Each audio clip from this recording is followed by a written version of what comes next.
Sejam muito bem-vindos ao Comunica Universo. A nossa quinta temporada tá cheia de conteúdo legal. E hoje vamos falar de uma das melhores partes da festa junina, as comidas típicas. Temos também uma história de uma marca que todo mundo conhece, publicidade na prática e, claro, muita nostalgia. E para fechar a nossa reflexão de todo sábado. Vamos lá? Passando a bola pro Renan Moura, que vai te contar tudo sobre as comidas juninas.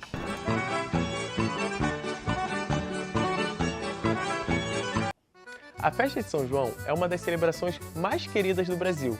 Chega junho e lá estão elas, as bandeirinhas no alto, a fogueira acesa, o milho cozinhando e a quadrilha se formando. É assim há séculos. Mas por que essas tradições continuam tão vivas? E o que explica a força dessa festa no presente? Para entender isso, a gente precisa olhar um pouco para o passado. A origem das festas juninas vem de longe, dos antigos rituais de agradecimento pela colheita. No Brasil, ela foi trazida pelos portugueses e se espalhou com força nas zonas rurais, especialmente no Nordeste. Ali, a comemoração virou parte da identidade do povo, uma mistura de religiosidade, festa, comida e encontro. Mas muita coisa mudou. Hoje, o mundo é outro.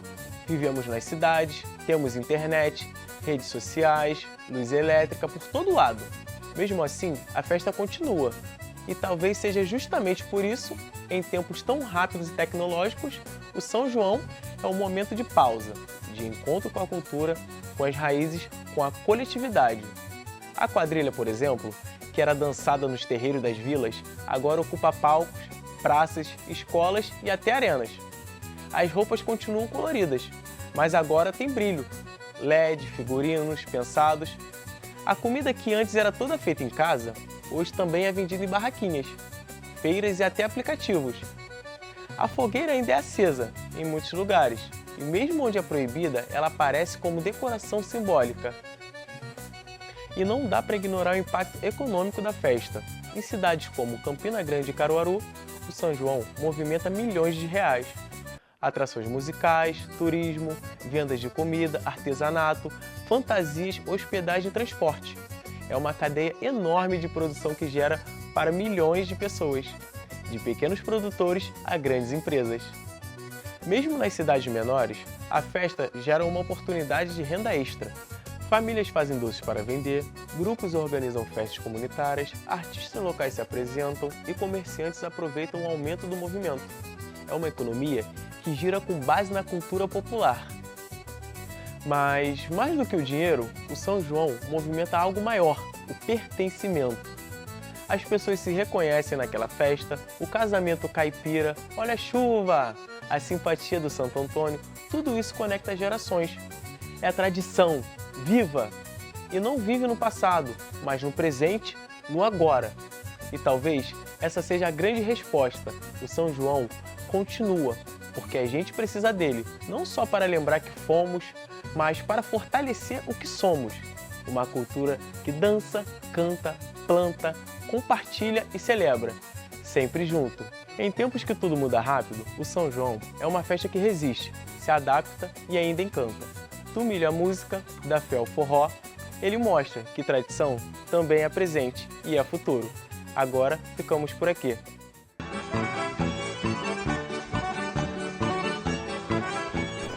Que delícia! Já fiquei com água na boca, só de ver esses pratos. É incrível como essas comidas têm todo um jeito especial de fazer a gente se sentir em casa, né? E já que falamos de tradição, vamos para uma marca que se torna parte da nossa vida diária. Caio e Renan vão te contar tudo sobre o Boticário, no quadro Eternas no Mercado.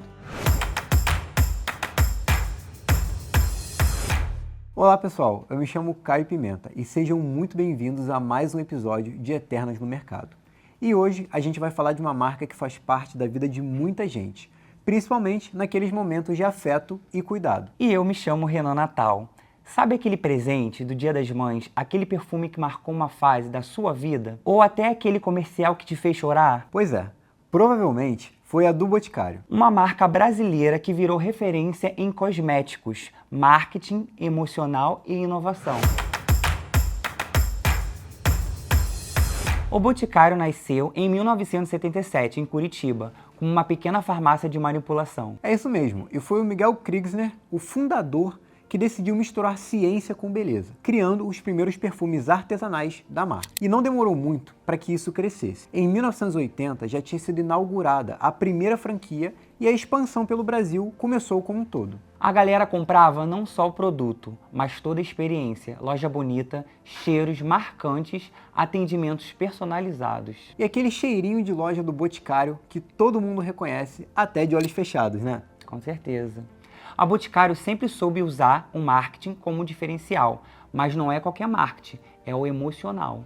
E põe emocional nisso. Eles apostam em campanhas que falam de relações humanas, amor, família, aceitação e reencontro. Quem não lembra daquela propaganda do Dia das Mães, que mostra o filho preparando uma surpresa para a mãe? Ou daquela campanha de Natal com casais diversos, quebrando tabus e promovendo a representatividade. E o melhor, sem perder o bom gosto, nem forçar a barra. Tudo sempre muito bem feito, com identidade visual forte. E eles não vendem só perfume, vendem emoção e isso conecta. Além das campanhas, o Boticário também soube se reinventar ao longo do tempo. Eles apostaram em tecnologia, sustentabilidade e até criaram linhas veganas com embalagens recicláveis e refis. E sempre atentos, as tendências trouxeram produtos com ativos da natureza brasileira. Fragrâncias exclusivas, lançamentos ao tempo todo. Sem contar que a marca está presente em praticamente todo lugar. Shopping, loja de rua, catálogo, site, app, é impossível não encontrar. E essa presença multiplataforma ajuda a manter a marca viva no dia a dia do consumidor. Todo mundo lembra em algum momento, né? E o que faz o Boticário se manter relevante até hoje é a combinação de propósito e estratégia. Eles valorizam as histórias das pessoas, acompanham transformações da sociedade e não tem medo de se posicionar. E mesmo com tantas marcas no mercado, eles continuam sendo referência, porque criam um vínculo com o público. E conseguir isso é para poucos, viu? É a prova que uma marca pode ser eterna se souber renovar sem perder a essência. Com certeza. Por isso, o Boticário entra para nossa lista de marcas que marcaram gerações e continuam firmes no mercado. Seja um perfume, uma lembrança ou uma propaganda que emociona, eles seguem deixando a sua marca. E assim chegamos ao fim de mais um episódio. Até a próxima semana, pessoal. Tchau! Tchau!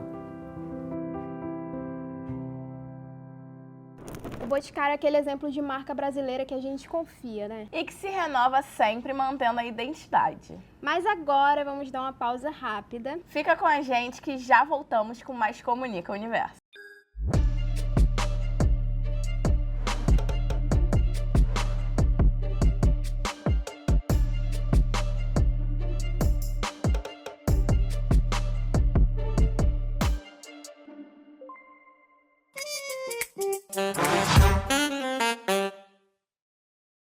Você sabia que o mel não estraga? O seu pH ácido impede a sobrevivência de micro-organismos. Por isso, o mel pode ser conservado por longos períodos sem perder suas propriedades. Além disso, a presença de substâncias antibacterianas no mel ajuda a manter sua integridade e sabor. Seguindo as condições adequadas de armazenamento, o mel pode durar anos ou até décadas sem estragar. E esse foi o É Bom Saber de hoje.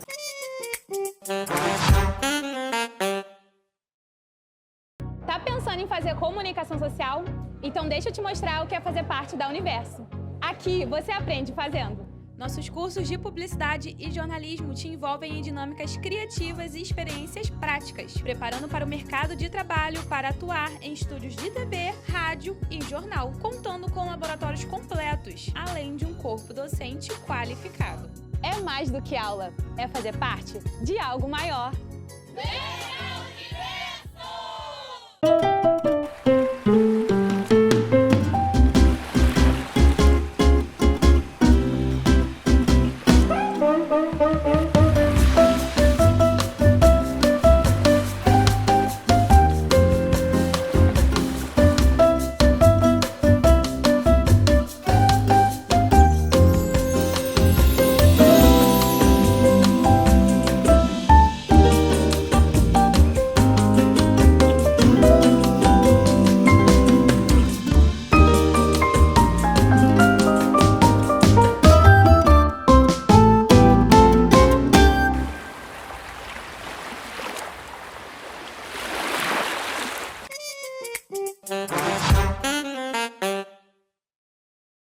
No É Bom Saber de hoje, eu vou te contar uma curiosidade sobre os sapatos de salto alto. Você sabia que esse tipo de calçado, hoje símbolo de elegância feminina, começou como uma moda masculina? Durante o reinado de Luís XIV na França, os saltos vermelhos eram sinônimo de poder e prestígio, e apenas a nobreza poderia usar. Com o tempo, essa peça se transformou e no século XX se tornou um ícone de empoderamento feminino. É bom saber!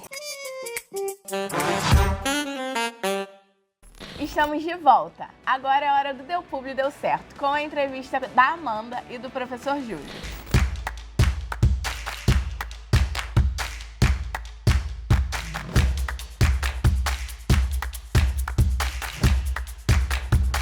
Olá pessoal, sejam bem-vindos a mais um episódio do Deu Publi Deu Certo. E hoje vamos continuar com a nossa entrevista com o Júlio, o especialista em marketing. Oi, Júlio. Olá, Amanda. Como é que você tá? Tudo bem. O que é construir uma marca forte? Uma marca forte? Pergunta difícil essa que vocês fizeram, hein? Bem, vamos lá, vamos imaginar uma pessoa forte, né? Pessoa forte é aquela que te causa aquele impacto quando você conhece, que você lembra dela depois, né? Tipo um professor legal, né? Que você depois lembra dele, tô brincando. Mas enfim, uma marca forte é mais ou menos isso. Então, quando ela tem uma boa identidade, ela tem uma boa comunicação, ela tem um poder de lembrança, quando você tem vários produtos no mercado e você lembra daquela marca específica. Isso é uma marca forte. Para isso a gente tem várias estratégias, a comunicação, a publicidade, a gente repetir, a gente massificar a comunicação e ser honesta. Ninguém gosta de lembrar de algo, até vai lembrar, mas de algo negativo, de forma negativa, né, e não positiva. Sim. E como funciona o funil de vendas para as marcas que trabalham com a internet, por exemplo? Funil de vendas é outra pessoa. Você hoje está com pergunta difícil, hein? É bom pra galera ficar ligada. É isso aí. Bem, vamos lá. O funil de vendas ele funciona da seguinte forma. A metodologia, a simbologia de um funil é como se a gente primeiro tivesse pessoas que ainda não te conhecem, não conhecem seu produto ou serviço ou a sua marca. Então, comumente a gente chama de leads, né, no mercado. Então, são pessoas que a gente precisa que caia no nosso funil, ou seja, a primeira etapa do funil te conhecer. Então, quando você faz um conteúdo legal, você faz uma divulgação bacana, você ou alguém conta da sua marca, ele entra no funil. E daí em diante você tem que produzir conteúdos interessantes, falando do seu produto, falando das dores que o seu produto ou seu serviço soluciona. Ele vai andando, você vai alimentando, nutrindo esses usuários, esses leads, até ele chegar no final. Quando ele chega no final, nem todo mundo que te conhece vai comprar o seu produto ou serviço. Mas quando ele chega no final,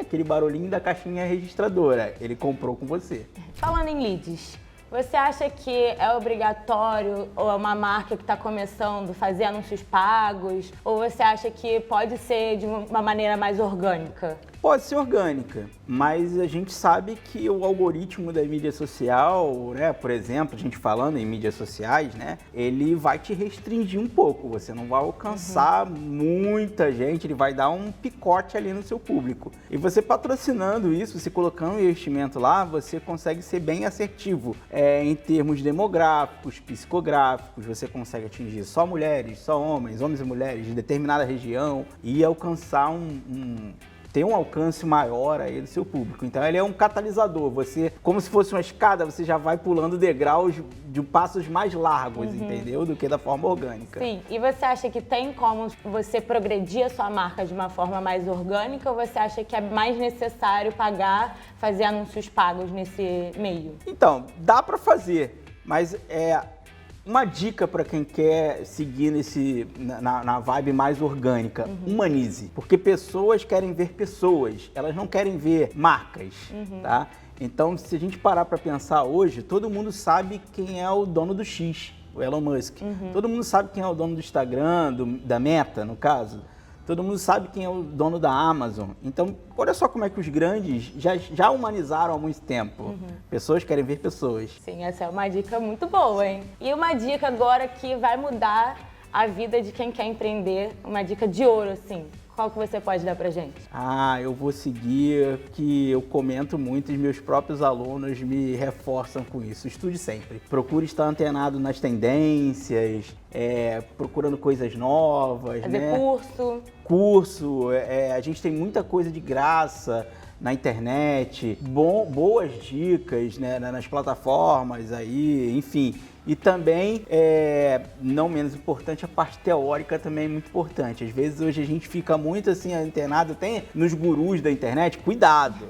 É igual o uso do GPS, use ele com moderação, senão você pode cair numa área de risco. Então preste muita atenção, pegue referências mesmo, teóricos no assunto, tá? Pra você não acabar caindo em cilada de gurus, falsos gurus. É verdade, na internet tá cheio de gente assim, né? Muito. Júlio, muito obrigada pela sua participação. Foi uma honra. Então, gente, fica aqui esse episódio. Até a próxima.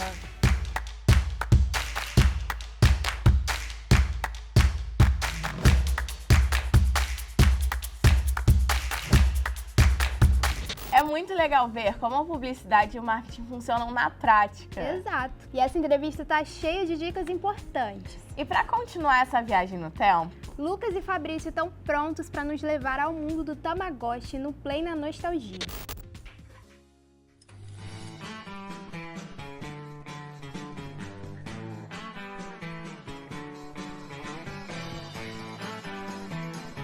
Fala pessoal, eu sou o Lucas. E eu sou o Fabrício. E sejam muito bem-vindos ao terceiro episódio do Play na Nostalgia. Bora ativar as lembranças porque o papo hoje tá bom demais. Hoje é dia para falar de um brinquedo, ou melhor, de um pet virtual que foi simplesmente uma febre nos anos 90 e que, olha, virou quase uma responsabilidade na vida de muita gente. E não era só um brinquedo não, era praticamente um compromisso. Se você já ficou desesperado porque esqueceu de alimentar, limpar ou colocar para dormir, já sabe muito bem do que a gente está falando. A gente está falando dele, o clássico e inesquecível Tamagotchi, aquele bichinho digital que não te dava sossego de jeito nenhum. O Tamagotchi era aquele chaveirinho com uma telinha simples, pixelada e 3 botões. E acredite, só isso era o suficiente para prender sua atenção o dia inteiro. E a missão parecia simples, cuidar do seu bichinho virtual. Você alimentava, dava banho, fazia carinho, colocava para dormir e, claro, limpava, porque ele fazia sujeira. E não era pouca não. Mas se você esquecesse, já era. Ele ficava doente, triste, bravo e se você largasse de vez, ele simplesmente morria. Sim, morria. E quem teve um sabe bem. Perder um Tamagotchi era quase um trauma. A galera ficava triste real. Parecia até que tinha perdido um pet de verdade. Era aquele sentimento de luto digital. E não adiantava ignorar, fingir que não viu. Se você demorasse muito, aparecia aquela cruz na tela e já era. Adeus, bichinho. E aí não tinha jeito. Reiniciava, escolhia outro bichinho e fazia aquela promessa clássica. Agora eu vou cuidar direitinho, eu juro. Só que todo mundo sabe como terminava essa história. E seja sincero, se você também já ficou naquela de depois eu cuido, e quando foi ver, o bichinho já estava doente, cercado de sujeira, bravo, chorando e praticamente implorando por socorro? Mais vezes do que eu gostaria de admitir. E o pior é que quando eu percebia, era aquele cenário de caos. Bichinho triste, tela cheia de sujeira e aquele apito chamando desesperado. O mais louco é que o Tamagotchi te prendia 24 horas por dia. Não tinha descanso. Se acordasse de madrugada e ele quisesse comida, não tinha conversa. Era levantar e cuidar. E o desespero batia forte. Na escola, então, clássico. Você estava lá, concentrado na aula, tentando prestar atenção, e do nada ele apitava pedindo alguma coisa. Era fome, sono ou atenção. E o que mais se ouvia eram histórias da galera tentando disfarçar, mexendo escondido debaixo da mesa, no estojo, dentro da blusa. Qualquer lugar servia para conseguir alimentar rapidinho sem o professor perceber. E não para por aí não. Rolava até uns combinados entre amigos, tipo, cuida do meu na hora do recreio que eu cuido do seu depois. Era literalmente uma creche de Tamagotchi funcionando dentro da escola. E tinha aquela tensão, né? Você ficava o tempo todo pensando, será que meu bichinho tá bem? Será que não morreu enquanto eu tava na aula de matemática? E se por acaso ele morresse, pronto. Era treta na certa, sempre rolava aquele clássico. Pô, eu te pedi pra cuidar, e aí a amizade quase acabava por causa de um bichinho virtual. E olha, não era exagero não. Era o tipo de brinquedo que se você não levasse a sério, você se sentia realmente mal. A galera ficava chateada de verdade. E o mais legal é que não existia só um modelo não. Existiam várias versões, vários bichinhos, uns mais simples, outros mais completos, alguns até tinham minigames e fases da vida. Verdade! Tinha de cachorro, de gato, de dinossauro, de dragão e o mais legal, alguns, se você cuidasse direitinho, eles evoluíam, mudavam de forma, cresciam e ficavam cada vez mais legais. E parecia que quanto mais você cuidava, mais ele queria. Alimentava e logo ele queria dormir, acordava e já sujava tudo. E depois queria brincar. Era um ciclo sem fim, sem pausa. Se você acha que era fácil, tá muito enganado, porque o Tamagotchi era praticamente um teste de paciência, de responsabilidade e de persistência. E ele era o único brinquedo que, ao invés de te dar sossego, te dava trabalho. E não era pouco não. Mas a real é que mesmo dando trabalho, ele fazia a gente se apegar e ver ele crescendo era aquela sensação de dever cumprido, mesmo que só até ele pedir alguma coisa de novo. E o Tamagotchi provou que não precisava de gráficos incríveis nem de tecnologia de ponta para fazer sucesso. Bastava uma simples telinha, 3 botões e um bichinho carente para te prender o dia inteiro. Um brinquedo que parecia simples, mas que fez todo mundo se apegar, perder o sono, se estressar e mesmo assim amar cada segundo. E não dá para negar. Quem cuidou de um lembra direitinho da alegria quando ele crescia e da tristeza quando aquela cruz aparecia na tela. E é isso, pessoal. Hoje a gente relembrou mais um clássico dos anos 90, um brinquedo que de tão simples acabou marcando gerações, criou memórias, histórias e olha, muita gente não esquece até hoje. E se prepara, porque no próximo episódio iremos relembrar de um lendário e nostálgico brinquedo dos anos 2000. E esse promete muito. A gente se vê no próximo Play na Nostalgia. Até a próxima!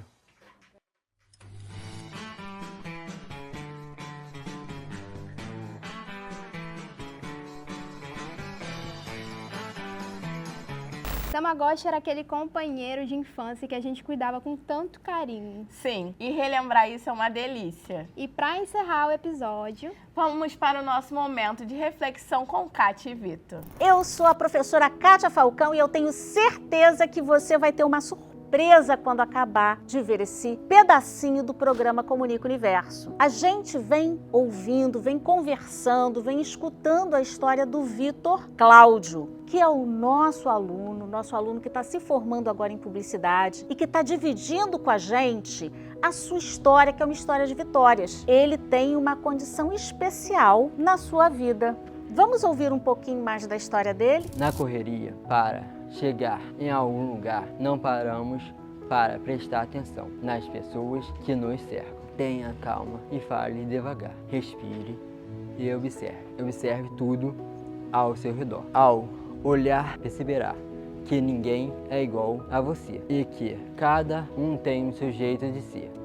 Poderá ou lhe agradar. As diferenças são muitas. Temos que olhar sem julgamento. Ao respeitar a individualidade, teremos um ambiente mais inclusivo, uma relação saudável construída quando criamos laços respeitosos. Tratar pessoas sem discriminação por raça, gênero, religião ou orientação sexual é essencial para uma sociedade mais justa e igualitária. Tente refletir com esta sua vida. Continua correndo e fechando os olhos. Para aqueles excluídos, pare, respire e olhe ao seu redor. É muito emocionante quando a gente encontra pessoas como o Vitor no meio de um processo de aprendizagem. Eu, Kátia Falcão, como coordenadora nesse momento do curso de comunicação social, confesso a vocês que cada vez mais a gente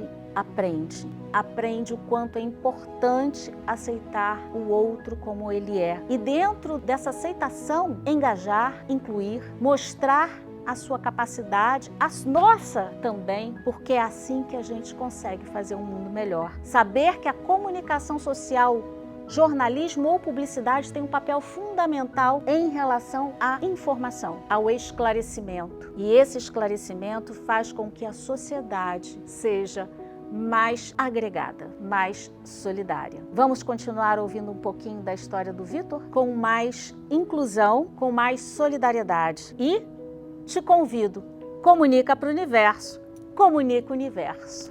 Uma hora de pausa para pensar e se reconectar. E assim, terminamos mais um episódio do Comunica Universo. Mas não esquece, no próximo sábado a gente volta com muito mais. Então até lá. Tchau! Tchau!